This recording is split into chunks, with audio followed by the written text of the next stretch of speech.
নমস্কার বন্ধুরা, আজকে আমি আর একটা ভিডিও নিয়ে এসেছি। আজকে আমি বানাবো ডবল কুসুমের ডিমের তরকারি। তো ডবল কুসুমের ডিমের তরকারিটা কিভাবে বানাই তোমরা অবশ্যই দেখবে।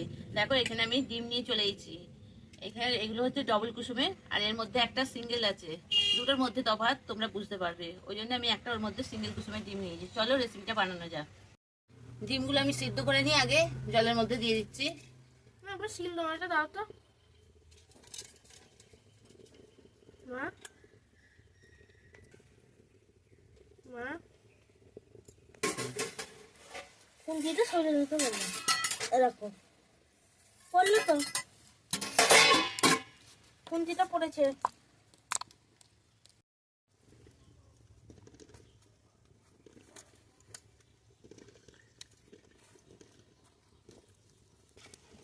দেখো বন্ধুরা, ডিমগুলো আমার সিদ্ধ হয়ে গেছে, সিদ্ধ হয়ে ফেটে গেছে।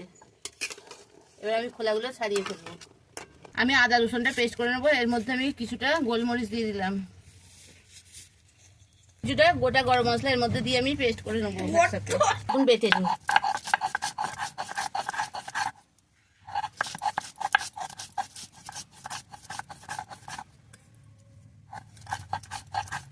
দেখো, ডিমগুলো আমার ছাড়ানো হয়ে গেছে। আর ডিমগুলো একা একাই ভেজে নেবো। কড়ার মধ্যে তেল দিয়ে দিচ্ছি। তেলটা একটু ভালো করে গরম হোক, না দিলে কামড়ে যাবে। না গরম হলে ভালো করে ডিমগুলো আমি এবার একে একে দিয়ে দিই।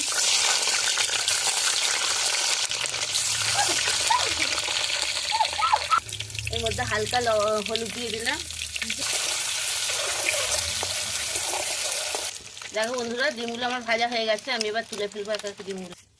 অমনি এই তেলের মধ্যে আমি দুটো শুকনো লঙ্কা, দুটো তেজপাতা আর সামান্য একটু পাঁচফোড়ন দিয়ে দিলাম।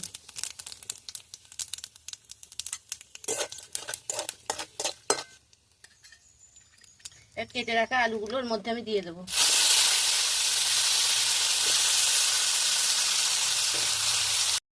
এবার এর মধ্যে পেঁয়াজগুলো দিয়ে দেবো।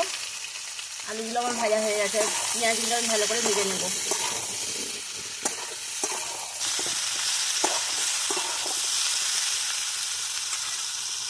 এবার টমেটোগুলো দিয়ে দিলাম এর মধ্যে।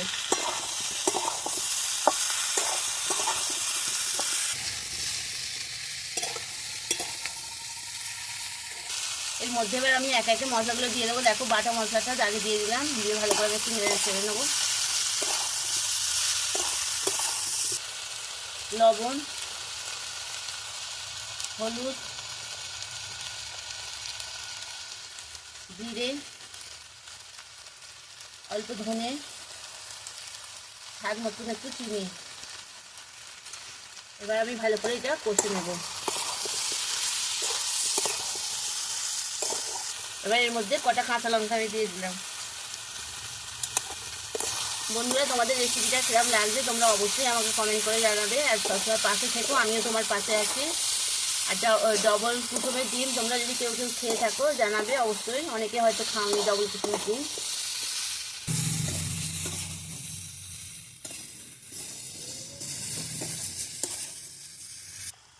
এবার এর মধ্যে আমি জল ঢেলে দেবো। এটা আমার কষা হয়ে গেছে। দেখো বন্ধুরা, তরকারিটা আমার ফুটে গেছে। এর মধ্যে আমি ডিমগুলো দিয়ে দেবো।